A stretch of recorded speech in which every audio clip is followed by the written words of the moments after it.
नमस्कार, आप देख रहे हैं स्वदेश विशेष। मैं हूं आपके साथ प्रशांत पांडे। अगर आप भी बात बात में एंटीबायोटिक का दवाई लेने के आदी हैं, अगर आप भी लगता है कि कई बार इन एंटीबायोटिक्स को लेने के बावजूद सेहत में कोई खास सुधार नहीं हो रहा, अगर पहले से चली आ रही कोई दवा अब आपको बेअसर लगने लगी और बीमारी ठीक होने का नाम नहीं ले रही, तो आज का शो आपके लिए है। आज बात करेंगे बैक्टीरिया वर्सेस एंटीबायोटिक्स और सुपरबग्स की।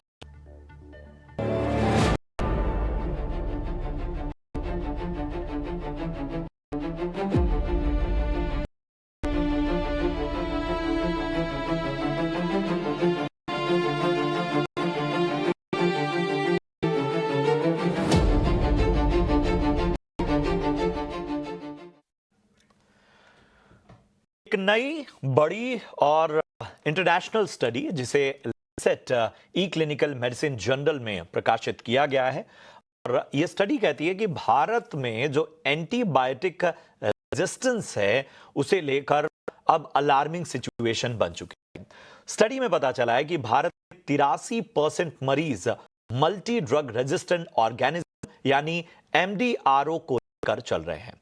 एआईजी हॉस्पिटल के रिसर्चर्स द्वारा की गई स्टडी के मुताबिक भारत सुपरबग्स के विस्फोट के सेंटर में पहुंच चुका है, और अब तुरंत अगर पॉलिसी में बदलाव नहीं हुए तो राष्ट्रीय स्तर पर एंटीबायोटिक के सही उपयोग की जरूरत नहीं समझी तो एक अलग स्थिति पैदा होगी। 1200 से ज्यादा मरीजों पर 4 देशों में किए गए इस मल्टी सेंटर स्टडी में पाया गया कि भारत में एक आम एंडोस्कोपिक प्रक्रिया ईआरसीपी कराने वाले मरीजों में एमडीआरओ का स्तर सबसे ज्यादा था। स्टडी ने साफ किया कि यह स्थिति सिर्फ मेडिकल हिस्ट्री बीमारियों की वजह से नहीं, ये एक गंभीर कम्युनिटी लेवल की समस्या हो चुकी है।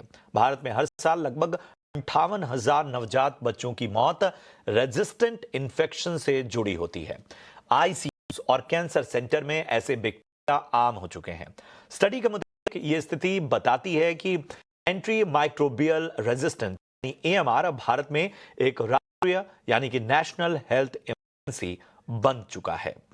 आज इसी विषय पर हम चर्चा करेंगे और एक्सपर्ट का एक बड़ा पैनल है हमारे साथ जिनसे हम समझने की कोशिश करेंगे। मैं परिचय दूं, हमारे साथ दीपशिखा चक्रवर्ती हैं जो कि प्रोफेसर और एसोसिएट डीन हैं, undergraduate programme department of microbiology and cell biology, Indian Institute of science.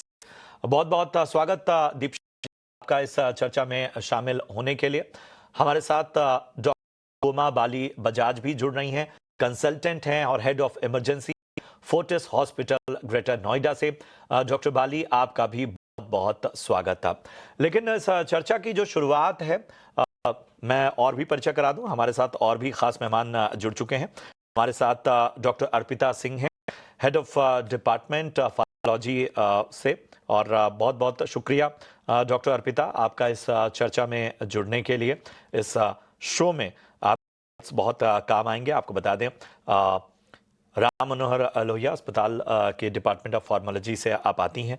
इसके अलावा हमारे साथ डॉक्टर राज शंकर घोष साहब भी जुड़ रहे हैं, सीनियर एडवाइजर हैं पीएचएफआई सेंटर फॉर एनवायरमेंटल हेल्थ से।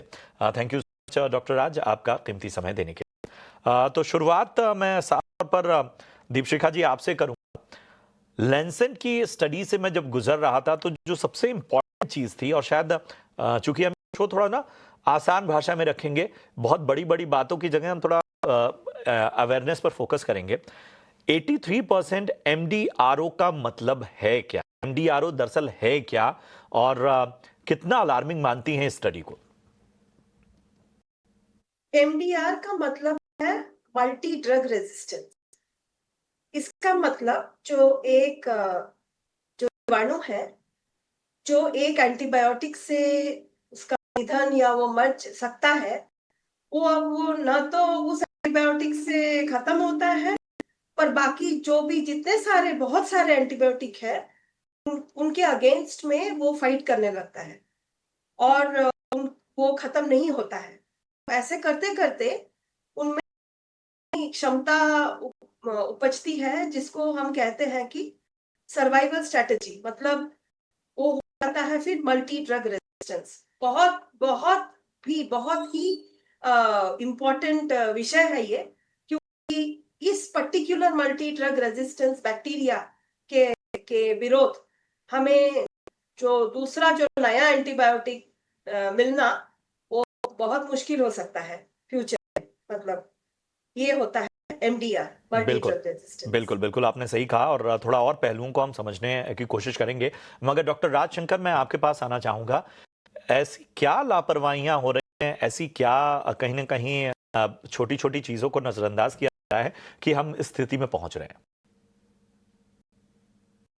पहले तो ये कि जो हम लोग इनडिस्क्रिमिनेटली जो एंटीबायोटिक यूज करते हैं, ओवर द काउंटर जाके जो सेल होता है उससे काफी मतलब एंटीबायोटिक यूज करना चाहिए, वो तरीका फॉलो नहीं होता है, इसकी वजह से एक हो रहा है। बट हम लोग चार इसके ऊपर ध्यान देते हैं, जो लेकर जन स्वास्थ्य के मुताबिक चार चीज के ऊपर ध्यान देते हैं। एक है अवेयरनेस के इशू जो है। अवेयरनेस मतलब पब्लिक को ये पता होना चाहिए कि एंटीबायोटिक कितनी कीमती चीज है, कैसे हमें उसको सही ढंग से यूज करना चाहिए। जो प्रिस्क्राइब कर रहे हैं उनको भी ये पता होना चाहिए कि कैसे एंटीबायोटिक दिया जाए। The second thing is about access. Access जो होता है, एक्सेस के बारे में हमें इंपॉर्टेंस ये है कि एक्सेस टू इंफॉर्मेशन, जो डॉक्टर्स प्रिस्क्राइब कर रहे हैं उनको भी पता होना चाहिए कि उस एरिया में, लोकल एरिया में एंटीबायोटिक का कितना, कौन से एंटीबायोटिक काम कर रहे हैं, कौन से एंटीबायोटिक रेजिस्टेंस है। इंफॉर्मेशन अगर मिल जाए तो डॉक्टर उसके मुताबिक प्रिस्क्रिप्शन कर सकते हैं। थर्ड है अवेलेबिलिटी। अवेलेबिलिटी का मतलब ये है कि जो एंटीबायोटिक उनको मिलना चाहिए, खाली एंटीबायोटिक नहीं, जो डायग्नोस्टिक्स भी उनको मिलना चाहिए, जिसकी वजह से हमें पता चले कि क्या इन्फेक्शन है और उसको क्या एंटीबायोटिक हमें देना चाहिए डॉक्टर्स को, वो भी हमें होना चाहिए कि हमें वो एक्सेस टू इंफॉर्मेशन हो, वो अवेलेबिलिटी हो। फाइनली है कि अफोर्डेबिलिटी। अफोर्डेबिलिटी मतलब कि जो एंटीबायोटिक्स प्रिस्क्राइब हो रहा है वो एंटीबायोटिक्स अफोर्डेबल होना चाहिए पेशेंट्स के लिए। जब ये हो जाएगा कि डॉक्टर्स को पता चलेगा कि क्या प्रिस्क्रिप्शन होना चाहिए, बेस्ड कि वहां पे जो एविडेंस है के हिसाब से, जो पब्लिक को थोड़ा सा जागरूकता हो कि ओवर द काउंटर एंटीबायोटिक खरीद के खाना शुरू ना कर दे, डॉक्टर के प्रिस्क्रिप्शन मुताबिक खाए।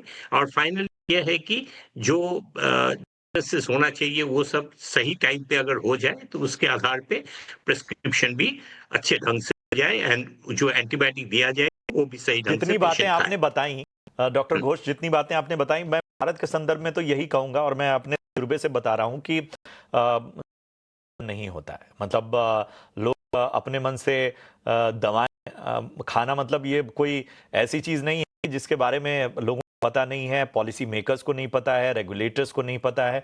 लेकिन आई डोंट नो कि ऐसा क्या ऐसी चीज है कि बाजार इतना हावी हो चुका है, या क्या चीजें हैं कि इस पर कोई ठोस कदम क्यों नहीं उठ रहा है। डॉक्टर बाद में आपके पास आना चाहूंगा। जरा हमें बताइए कि मतलब क्या वाकई हम मतलब इस पहुंच रहे हैं जहां पर एंटीबायोटिक्स बिल्कुल बेअसर हो जाएंगे? यस डेफिनेटली वी आर, हम लोग का हो रहा है बिकॉज हम बहुत ही बहुत ज्यादा वी आर यूजिंग एंटीबायोटिक्स। एकदम से हर चीज के लिए हम एंटीबायोटिक्स यूज कर रहे हैं। As doctors also we are using it, एक नहीं बोल सकते। और बिकॉज ऐसा है कि पैरासाइट, फंगस, देयर वेरियस चीजें हैं, बैक्टीरिया, इन सब के लिए वी आर यूजिंग एंटीबायोटिक्स। तो बार बार हम यूज कर रहे हैं तो ऐसा टाइम आएगा, आ भी गया है कि मतलब वो इनइफेक्टिव होंगे उस ट्रीटमेंट के लिए। It is resistant, super bug है। और कई आईसीयू वगैरह में आ चुका है ये। कई बीमारियां जो है वो और भी ज्यादा बढ़ के हो रही हैं, और जिससे के कारण antibiotics are not actually effective. तो ये बहुत ही डेंजरस ट्रेंड हो रहा है पूरे वर्ल्ड, इंडिया एंड पूरे वर्ल्ड में। That is why WHO has created world week for multi drug resistant this MDR, ये जो हो रहा है, जिसमें कि 19 November to 25 November world awareness week, कि भाई एंटीबायोटिक्स हम ज्यादा ना यूज करें, उसके बारे में हम सतर्क रहें, सजग रहें, और ओवर द काउंटर ना यूज करें। इवन डॉक्टर्स प्रिस्क्राइब अननेसेसरी, जो डायग्नोसिस करेक्ट करें, सर्विलेंस करें कि हम कहाँ पे क्या कैसा यूज करें। तो ये हमें बहुत देखना है। एंड जब डायग्नोसिस ठीक होगा तो हम ट्रीटमेंट अकॉर्डिंगली करेंगे। It is that is the way. तो अननेसेसरी जैसे एंटीबायोटिक इन्फेक्शन एंटीबायोटिक दे दो, this should not be the, क्योंकि सुपरबग हैज कम आपने ओवर। लेकिन और एक वो चीज बहुत और ही dangerous एक चीज condition और समझनी होगी और मेरे ख्याल से इसे सभी हमारे एक्सपर्ट भी इत्तेफाक रखेंगे कि हमने अब जो हमारा मेडिकल किट है घर का उसको एक तरह में जितना जो इच्छा होती है वो सब रखते हैं। मतलब मैं तो कुछ दवाइयों के नाम धड़ल्ले से लूंगा। मतलब अजीथ्रोमाइसिन का एटलीस्ट कम से कम कोरोना के बाद ऐसा इस्तेमाल हो रहा है जैसे लगता है कि बात बात में बस मौका मिलना चाहिए, बहाना मिलना चाहिए अजीथ्रोमाइसिन का सेवन करने के लिए, जबकि कितनी सारी एडवाइजरी इन एंटीबायोटिक्स और स्पेसिफिकली कुछ दवाओं को लेकर जारी हो चुकी है। डॉक्टर अर्पिता हमें बता पाएंगी कि कौन कौन सी ऐसी ज्यादा तकलीफें हैं जहां पर एंटीबायोटिक्स का जो असर है या तो वो कम नजर आ रहा है, कौन कौन सी ऐसी बीमारियां, कौन कौन से ऐसे इन्फेक्शन है या बेअसर बिल्कुल नजर आ रही हैं? बहुत सारी एंटीबायोटिक्स इनडिस्क्रिमिनेट आजकल एंटीबायोटिक्स की हो रही है वेरियस कंडीशंस में, जैसे कि कॉमन कोल्ड में एंटीबायोटिक्स यूज नहीं करना होता है, फिर भी लोग सिम्टोमेटिक रिलीफ के लिए विदाउट एनी प्रिस्क्रिप्शन वो पेशेंट कहते हैं कि मतलब हमें आराम नहीं मिल रहा है तो एंटीबायोटिक दे दीजिए, खुद से मांगते हैं। तो this all leads to indiscriminate use, जहाँ पे जरूरत नहीं है वहाँ पे एंटीबायोटिक प्रिस्क्राइब हो रही हैं, and this leads to the problem of antibiotic resistance, है ना। जैसे WHO ने भी क्राइटेरिया दिया है, एंटीबायोटिक्स को 3 कैटेगरीज में डिवाइड कर दिया गया है, access, watch and reserve group. तो एक्सेस ग्रुप में एंटीबायोटिक्स हैं जो हम इन्फेक्शंस के लिए कॉमनली प्रिस्क्राइब कर सकते हैं। देन वॉच में है जो अगर फर्स्ट लाइन हम नहीं देते तो सेकेंड लाइन में फिर वो हमारी सेकेंड चॉइस होती है, और रिजर्व वो एंटीबायोटिक्स होती है जब उनको बहुत ही लास्ट रिसोर्ट के लिए रखते हैं। लेकिन बिना इस गाइडलाइन को एंटीबायोटिक्स इनडिस्क्रिमिनेटली यूज हो रही है, जिसकी वजह से एंटीमाइक्रोबियल रेजिस्टेंस की प्रॉब्लम बढ़ रही है। और हम लोग इसीलिए ये अवेयरनेस वीक मनाते हैं from 18th to 24th November, world antimicrobial बात आपने अवेयरनेस कही, वीक। बहुत अहम बात आपने कही कि जो मतलब ऐसी बीमारियां जहां पर शायद आवश्यकता नहीं है, जहां पर इतनी ज्यादा तकलीफ नहीं है, वहां पर भी उसका इस्तेमाल और डॉक्टर पर भी ये दबाव बनाना कि मुझे आराम नहीं है और आप एक काम एक एंटीबायोटिक लिख ही दीजिए, जैसे लग रहा है कि कोई टॉफी है, चॉकलेट है या मनपसंद कोई मिठाई है, इस तरह की स्थिति है। दीपशिखा जी हमें बताइए कि मैं जब इस रिपोर्ट से गुजर रहा था तो एक बड़ा बड़ा मुझे कंसर्निंग ये लगा कि जिसमें कहा गया है कि भारत में इवन हम जिन बीमारियों की बात कर रहे हैं तो कॉमन है, लेकिन जो टॉप ट्रीटमेंट लेवल है उसमें भी लगभग 1/4 मतलब 23% तक जो है वहां पर एंटीबायोटिक बेअसर साबित हो रही हैं। ये छोटा मोटा नंबर नहीं है भारत जैसी आबादी के हिसाब से। तो क्या यहां से अगर एक अनुमान लगाएं तो क्या हम नो एंटीबायोटिक एरा में पहुंच रहे हैं या किसी और तरीके से हमको इसको इवेल्युएट करना होगा? मैं एक माइक्रोबायोलॉजिस्ट हूँ। मेरी पूरी रिसर्च निकल गई है इसको समझने में। हमें एक बात बहुत ध्यान से समझना चाहिए। मैं इसलिए ये कह रही हूँ क्योंकि पिछले महीने हमने ASM American society of microbiology के साथ AMR एंटी माइक्रोबियल रेजिस्टेंस पे एक बहुत बड़ा कॉन्फ्रेंस लॉन्च किया था। तो पूरे देश से आए, बहुत सारी चर्चा हुई, 3 दिन का बहुत अच्छा मीटिंग हुआ। इससे साबित क्या हुआ इनफैक्ट कि आपने जो प्रश्न पूछा वो वाकई बहुत ही इम्पोर्टेंट प्रश्न है कि क्या एंटीबायोटिक सच में नहीं काम करेंगे। और मेरा उत्तर यह है कि एंटीबायोटिक है क्या। एंटीबायोटिक एक ऐसा पदार्थ है जो हमारे मट्टी में जो और जीवाणु पाए जाते हैं उनसे ही बनता है।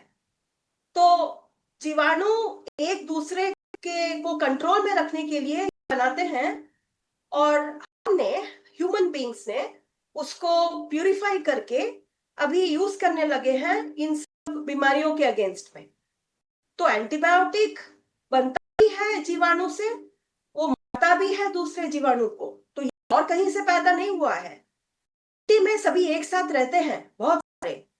तो सपोज अगर बैक्टीरिया ए और सपोज फंगस ये बनाता है दूसरे बैक्टीरिया के अगेंस्ट में, तो दूसरा बैक्टीरिया भी, उसको भी एक कॉन्सेप्ट है राइट, अपने जीवन का जो राइट है, राइट टू लिव, वो एग्जीक्यूट करेगा, वो करेगा, तो उसमें क्या होगा कि वो धीरे धीरे से ही अपना जो जीवन है उसको वो लग जाएगा बढ़ाने में, मतलब नहीं मरेगा वो।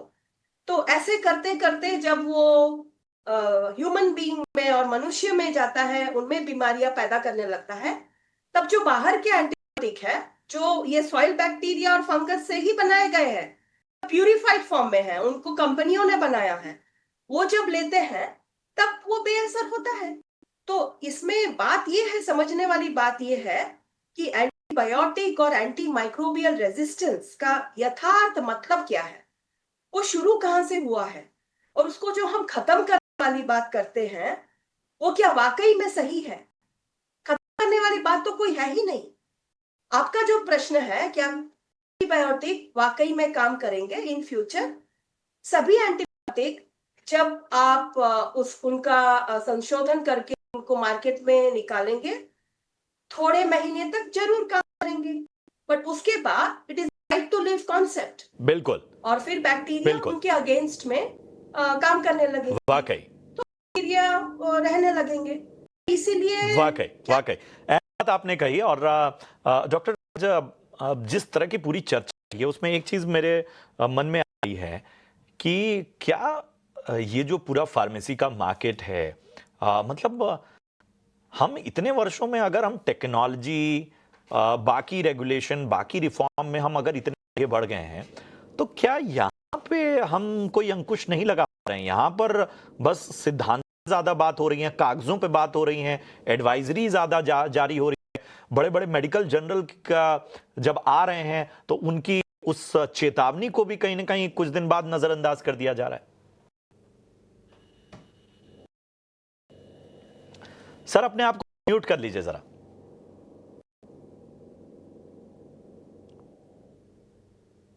सॉरी। तो फिर हम ये सवाल जो आपने किया, मैं दोबारा वही चीज बोलूंगा कि 3 चीज होनी चाहिए। एक तो बहुत छोड़ रहा है, नए एंटीबायोटिक्स भी आ रहा है, बट जो अभी हमने सुना कि ये एंटीबायोटिक अल्टीमेटली तो रेजिस्टेंस होंगे, because the bacteria, the fungi, they are also living organisms, उनका भी मतलब रेजिस्टेंस का एक पावर है। बट कितने स्पीड से वो रेजिस्टेंस होगा, यही हमें देखना है, हमें वो स्लो डाउन करना है, द स्पीड।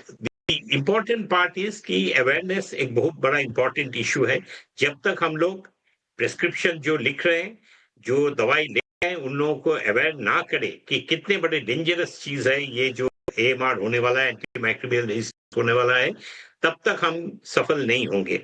सेकेंड, जो मैं बताया था कि एक्सेस टू इंफॉर्मेशन, डॉक्टर्स को एक्सेस टू इंफॉर्मेशन होना चाहिए कि क्या प्रिस्क्रिप्शन, क्या एंटीबायोटिक देंगे, क्या रेजिस्टेंस लेवल है, वो अगर इंफॉर्मेशन मिल जाए।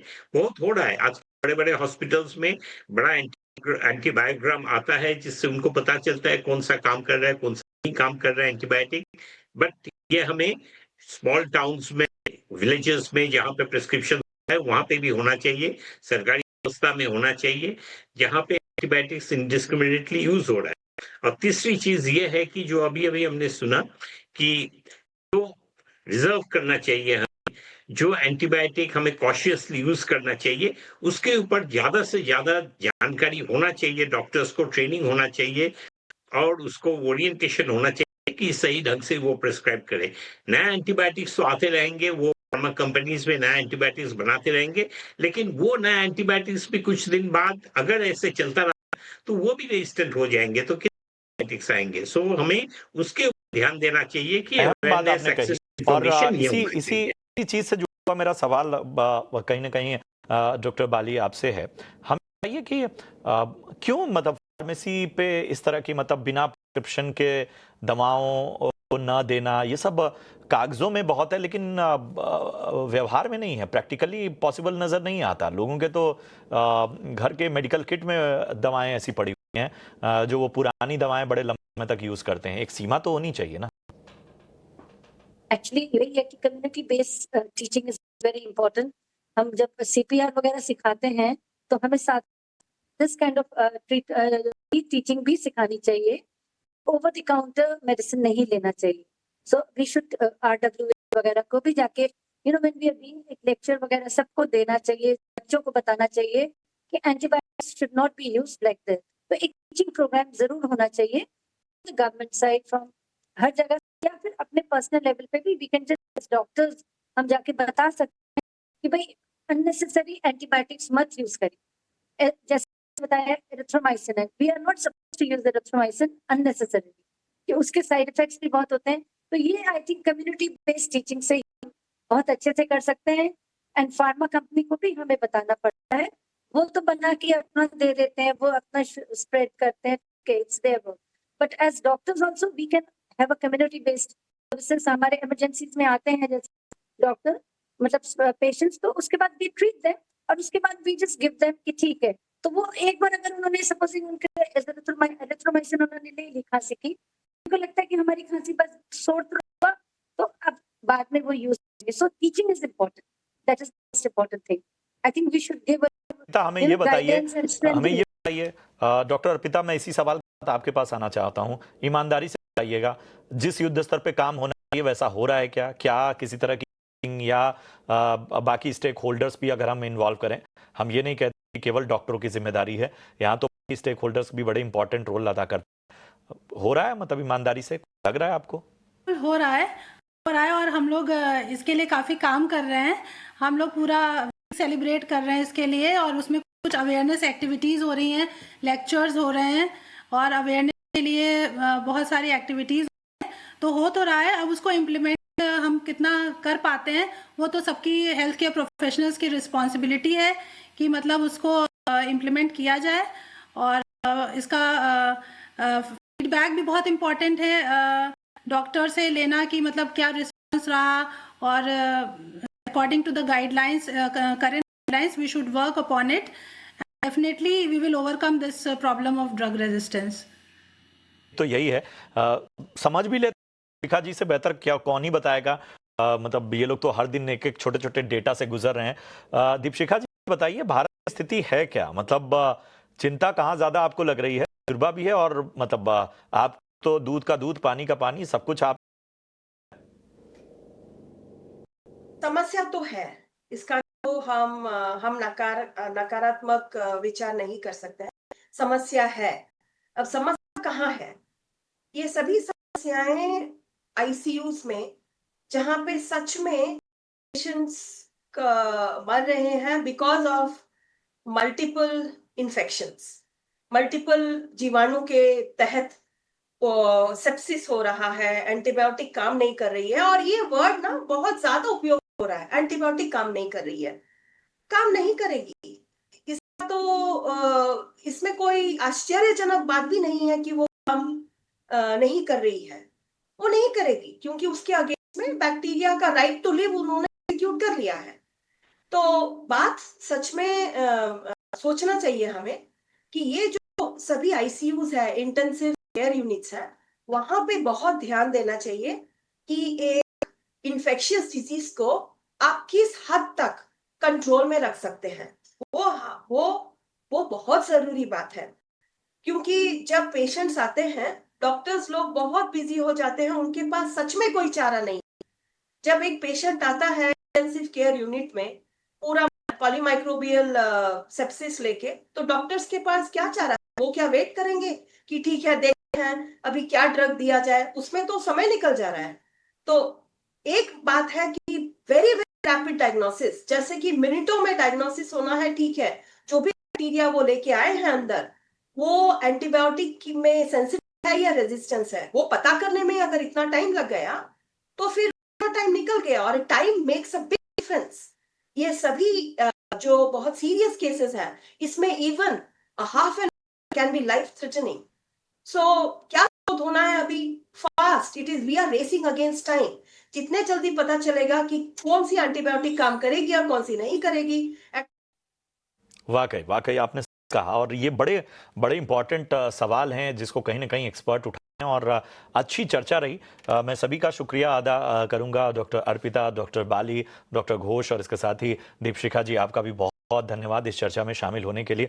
उम्मीद यही करते हैं कि कम से कम हमने कोशिश यही की कि जानकारी के स्तर पर इस तरह का शो लाएं, ज़्यादा जहां पर शोर शराबा ना हो, लोगों बेहतर जानकारी दें और उम्मीद यही करते हैं स्थितियां बेहतर हों। थोड़ा सा अपनी ओर से भी अपील करेंगे कि बात बात में ना एंटीबायोटिक खाना या कोई भी दवा खाना जो आपके मेडिकल किट में पड़ी है वो थोड़ा बंद करिए, चाहे वो दर्द की दवा हो चाहे वो इन्फेक्शन की दवा हो, इससे बचिए। थोड़ा शरीर को उस हिसाब से ढालिए जैसा डॉक्टर्स बता रहे हैं। चलिए, बहुत इंपॉर्टेंट विषय पर चर्चा रही, उम्मीद चर्चा पसंद आई हो। फिलहाल हमें दीजिए इजाजत, आप देखते रहिए ET नाउ स्वदेश। नमस्कार।